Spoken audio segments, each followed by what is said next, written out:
And one question you asked me was whether the novices I mentored, like how well they performed in their competitions, like whether my mentoring helped them be successful. And then I remember that, I think about 10 of the 30 novices I coached won awards at tournaments. And then you mentioned, oh, you should definitely write that.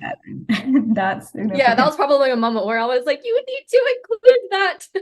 That is so impressive. That is almost close to a third of your students winning an award, not just learning a new skill. That's insane.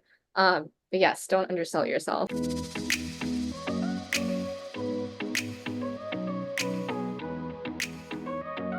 So thank you, Sonal, so much for making the time to chat. It's so nice to reconnect again after 3 very long years. Just for our audience and any viewers here, could you start by introducing yourself?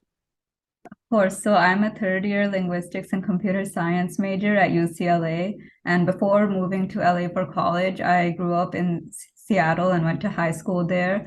And in high school, I did the IB program as well as several APs. And I was also involved in many extracurriculars and activities outside of school, such as speech and debate, robotics, hackathons, environmental activism, and volunteer work.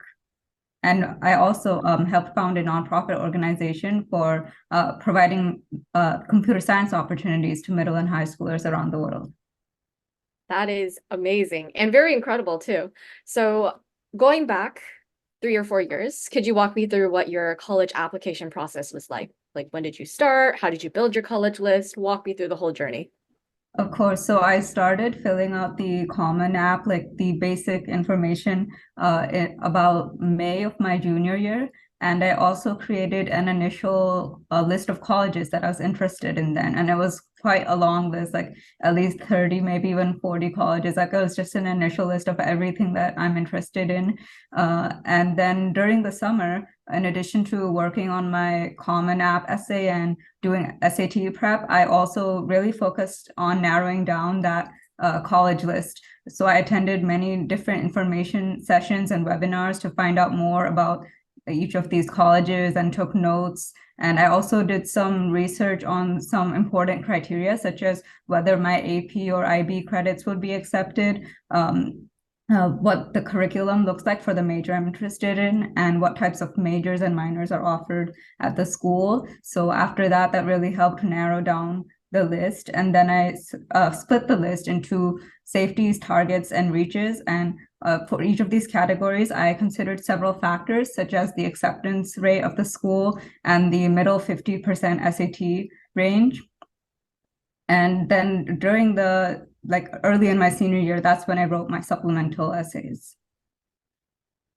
I see. You had a very methodical process of evaluating and stack ranking all these different schools. How did you find this information, or how can any viewers listening to this find this information for themselves?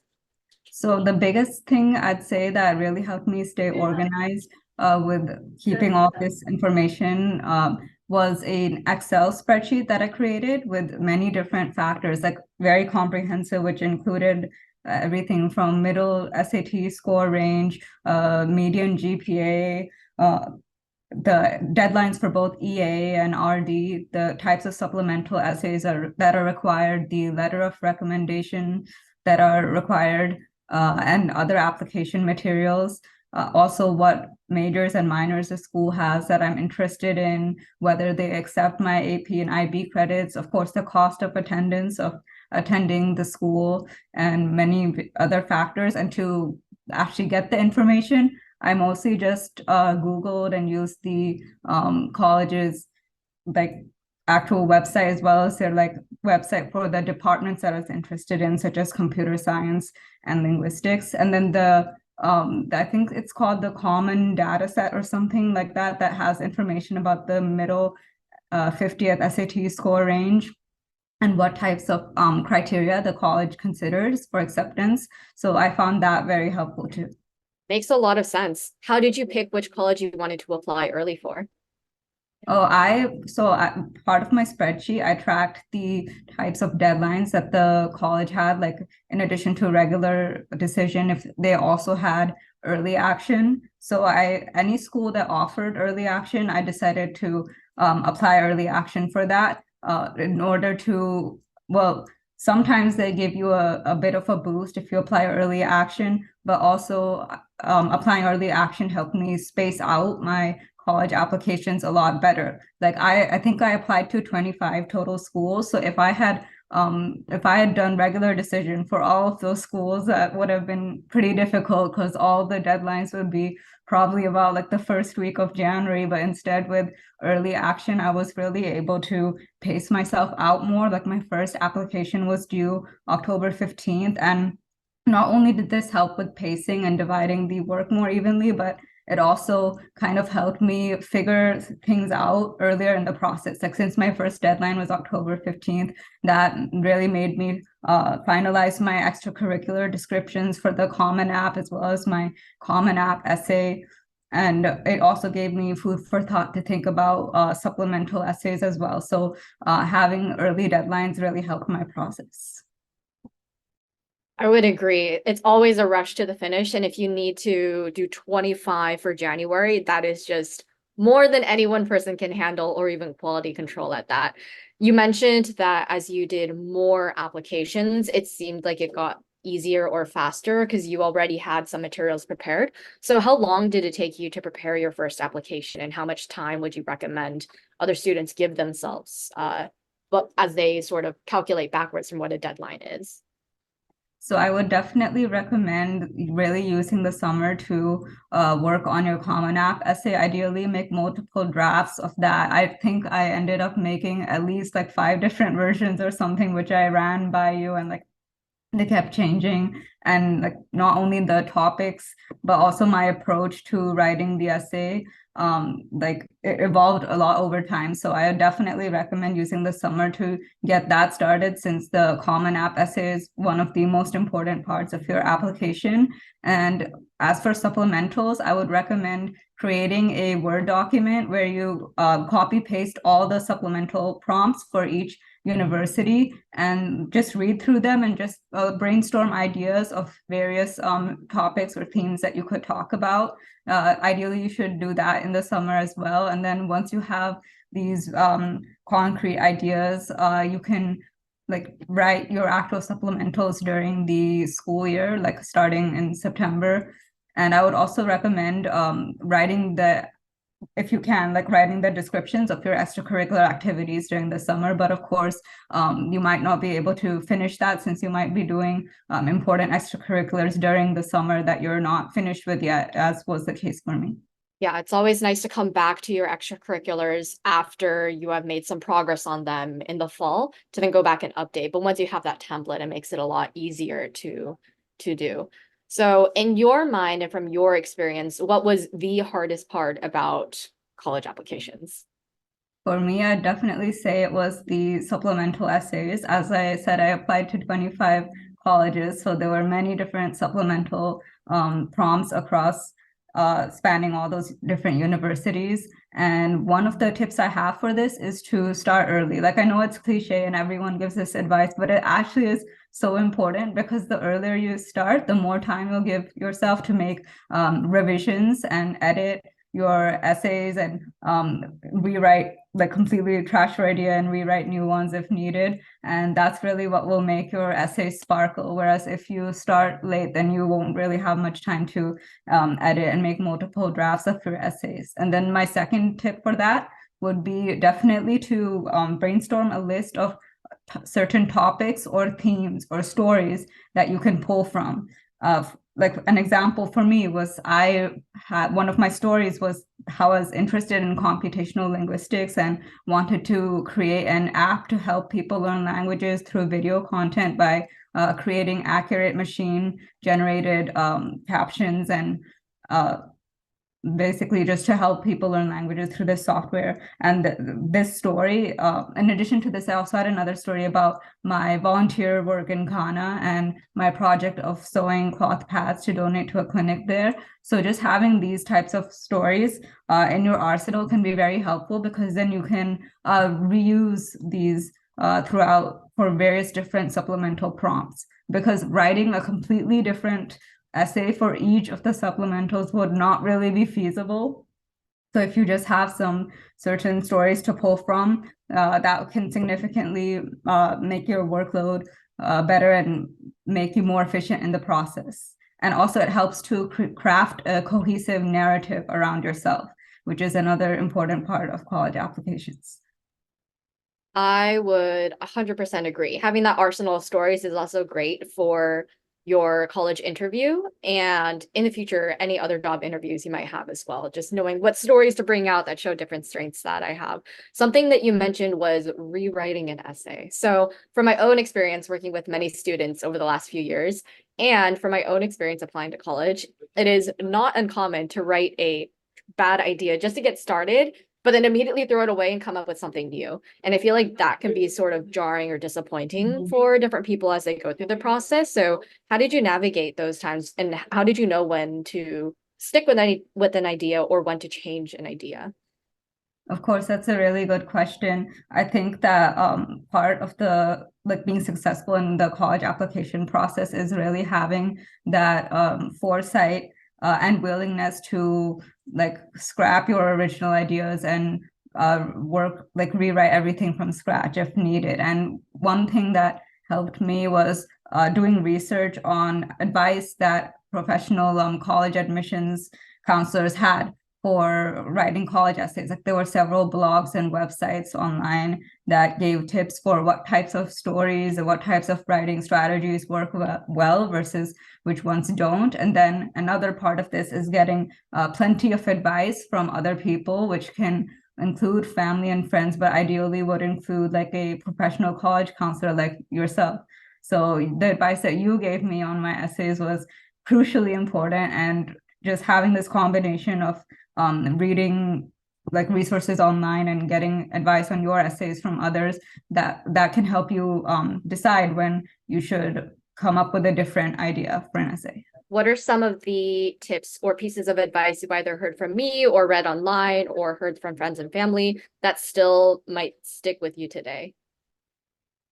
Yes, so I think that's one of the important things to be mindful of that I've heard from many other people is that some essay topics are just extremely cliche, such as sports essays or essays about service trips. And avoiding these topics can significantly help you and make you stand out. Actually, I think my very first essay draft was about my service trip to Ghana.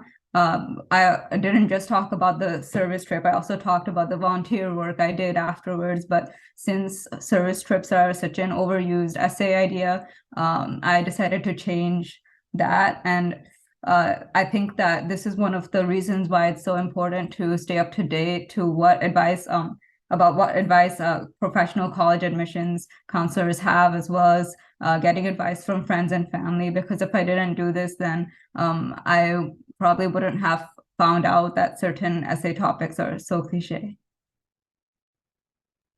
Makes a lot of sense.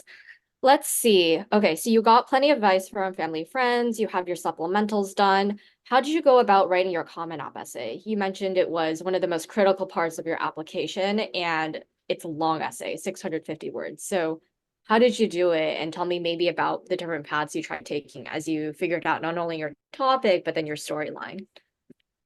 Of course. So if I remember correctly, there are about 6 different prompts for the Common App essay. So I read through all of the prompts and thought about which ones resonated with me more. And then I also really did some deep reflection and introspection to think about what types of stories I might be able to talk about based on what's something that would like showcase my values and what's important to me. And I changed the topic of as I said, I changed the topic several different times throughout the course of the application process. My first topic was as I said, my service trip to Ghana and the volunteer work I did afterwards. And so as for writing the actual story itself, besides just coming up with the ideas, so I tried, based on the advice that I saw online, to make it authentic and really show your personal voice. So I tried to take that to heart in my writing style. Like obviously I wanted to sound eloquent and professional, but I also didn't want to sound overly formal or stiff. So that's something I tried to keep in mind. And I also really tried to write it as a story rather than just like a regurgitation of my resume. Because before I started this whole process, I used to think that the Common App essay is just like kind of a rehashing of your resume and what you've done in your school and extracurricular life. But later on, as I said, from getting advice from others and staying up to date with resources online, I saw that it's really about crafting a story that showcases who you are. And another critical piece of advice I found was show, don't tell, because you really shouldn't say that like I'm a passionate, empathetic, and hardworking person. Instead, you should write a story that implicitly gives off the idea that you are a passionate, hardworking, and empathetic person. I love that you still remember that. I still to this day tell my students, show, don't tell. But I think something else that is critical, at least from my own personal experiences, I would hear from my English teachers telling me, Kristen, you need to show and not tell in your essays. And then I would look at my essay. I have no clue what that means. I don't know how to implement that feedback. I don't know what it means. And so I like to teach through example. And I love how you also raise an example in your response too. It's also really awkward if you say, oh, I'm such an amazing person, instead of talking about a story, which is more interesting and then also helps to convey more genuine sense as well. For sure, you Okay, so actually brought up an important point, which is really not being boastful or coming off as arrogant or entitled in your essays. And if you write sentences such as, I am a very hardworking, empathetic, and motivated person, it will not reflect as well on you, because humility is also an important value that you want to showcase. So that's another reason why show, don't tell is so important. And that's also another reason why I think that getting advice from others, and especially from you, about the tone that my essays had was so important, because I definitely wanted to make sure that I did not come off as bragging or arrogant. I will say though, if you're worried about coming across as bragging or arrogant, you are the population of students or part of the population of students who do not need to worry about this problem. It's usually the ones who are unaware that they might come across as that have that problem. So I would say that's the first step. If you or any other viewers have that concern, then that's not something that as an essay coach I'm too worried about. But anyways, maybe could you share a little bit more about what was it like working with me? How did that help you in your process? And yeah, what did you find helpful? Sure, working with you was incredibly helpful and transformative for my college application experience. I do not think I would have gotten the results I did if it wasn't for your help. I think the biggest help that you gave me was with editing my essays, both through like leaving comments on Google Docs, as well as the crucial feedback and perspective you shared with me during our Zoom sessions. So it was just like really helpful being able to not only get feedback and suggestions for editing on my essays, but also just hearing about your feedback about the ideas that I had for my prompts and how I can really craft a cohesive narrative around myself, and also clearing up any doubts or concerns I had. For example, you brought up how when students say that they're concerned about not about sounding like arrogant or braggy, then they're the types of people who don't need to worry about that as much. I remember you used to tell that to me too during our Zoom session, so that was definitely reassuring. So I really appreciated all the support you gave me throughout the process, and I can't imagine how I would have survived all these supplementals I had to write and this whole process of applying to 25 schools without your help. That is an incredible achievement that you should be very proud of. But given all the tips you've done right now, I'm really tempted to encourage you to help other students, because there's also so much you've learned from your own experience. And then now, as you continue to hone some of those skills in college, and then later, you'll realize it's all translatable. Before we get to that topic, though, so fast forward, you got your college acceptance letters. Which colleges were you accepted to, and how did you decide which one to attend? That's a great question, because I thought that the hard part of college admissions was like actually submitting the applications, but I didn't foresee how hard it would be to choose between the acceptances either. Like, I'm not going to lie, it was very difficult to do that. Like, it was almost as hard as like writing the actual applications themselves, because you will be spending 4 years of your life at college, and it is like an important decision to make, like probably one of the more important decisions you'll have um in your lifetime, especially like your first 18 years. So it's definitely a significant undertaking.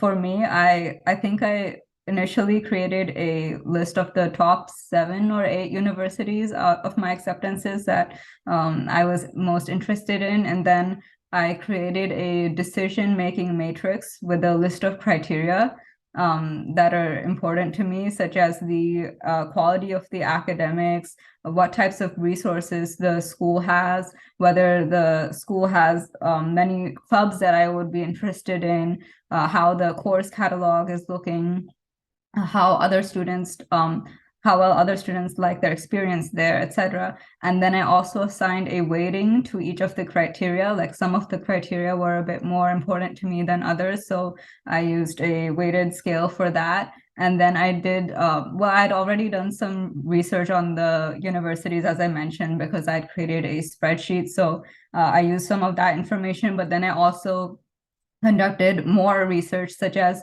asking students at the universities about their experience there, and just compiling all of this information into another Excel spreadsheet. This one specifically for making my decision really helped. But ultimately, after this whole time-consuming process of creating this decision-making matrix, I realized that I don't know how to describe it exactly, but I was being a bit too objective in the process. And I realized that it would be best, maybe to, as cliche as it sounds, to just listen to my gut. And at the end, it was down to UCLA versus Cornell. And then I ultimately decided to go with UCLA. And the funny thing is that I think that even if I didn't do this whole process of making the decision-making matrix, I still would have chosen UCLA, since that was like what my gut told me was the right choice for me. And I actually think that this has also carried over to job applications as well, because I was fortunate to get many different internship offers this year. And again, I had the dilemma of choosing the one place to intern at this summer. Just like with colleges, you can only pick one. It's the same with job applications. And I got into that same rut of like creating a like objective decision-making matrix with weighting the criteria. And then at the end, I ended up choosing the same place that I would have otherwise chosen if I didn't go through all this research. Though I still think that doing this research can be valuable, because it can give you more insight, and it can also like confirm your initial belief of what's right for you. Makes sense. This also reminds me of a meme that I would make up now, which is tell me you study computer science without telling me you actually study computer science. You made not one, but two matrices and you assigned a weight to each factor. I love that. Oh my gosh. You built the Chat GPT version of which college should I go to before it was even invented.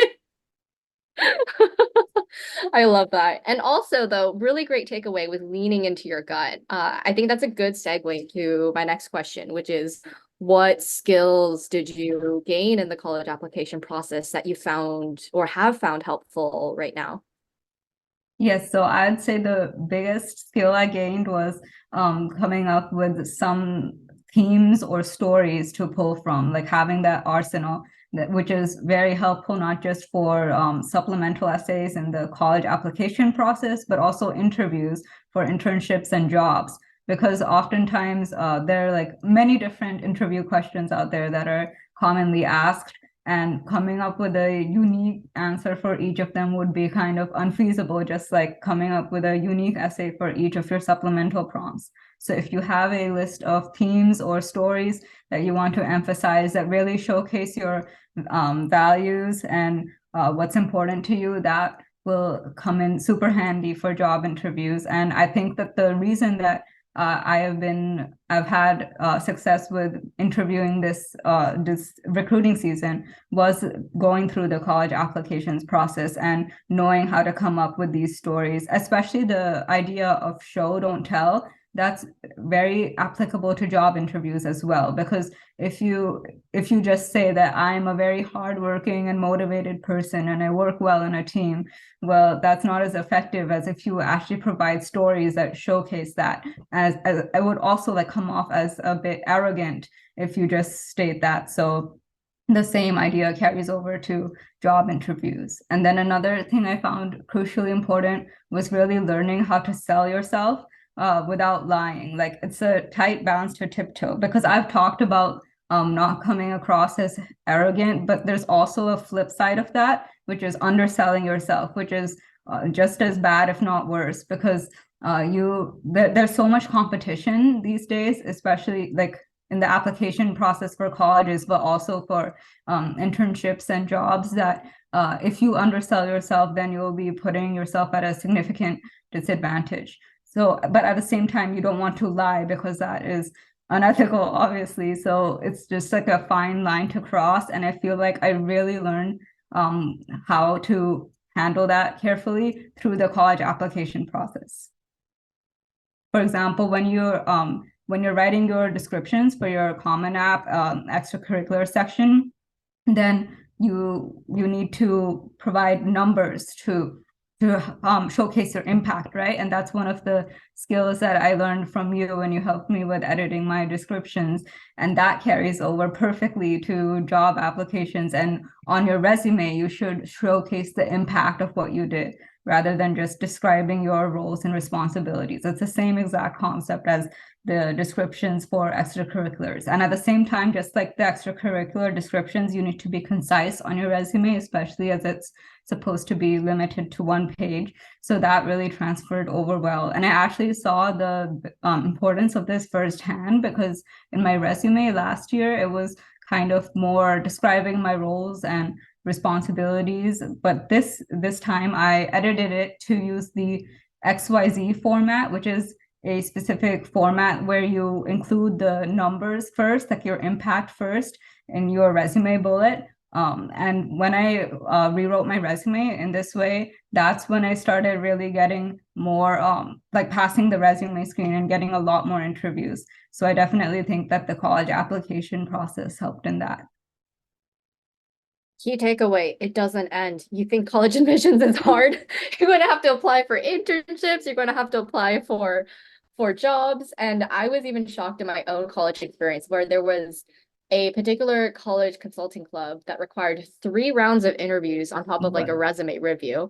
There were other clubs that had 1 round of interviews as well, along with a resume interview. And so it doesn't end. It might be hard to squeeze in 4 years of high school experience into 10 activities and additional information section, however little space they give you. But now, as you build your career, you're going to have to condense 5, 10, 15 years of experience onto 1 page, as you said. So extremely key to take those skills on how to be concise and what's the best way to sell yourself in order to move forward.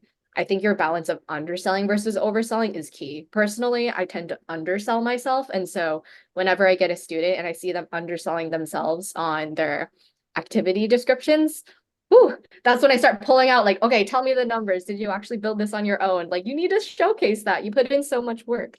Exactly. I actually remember one of the examples from that is that one of my extracurriculars was how I mentored novices at my school's speech and debate club. And one question you asked me was whether the novices I mentored, like how well they performed in their competitions, like whether my mentoring helped them be successful. And then I remember that I think about 10 of the 30 novices I coached won awards at tournaments. And then you mentioned, oh, you should definitely write that. That's yeah, that was probably a moment where I was like, you need to include that. That is so impressive. That is almost close to 1/3 of your students winning an award, not just learning a new skill. That's insane. But yes, don't undersell yourself.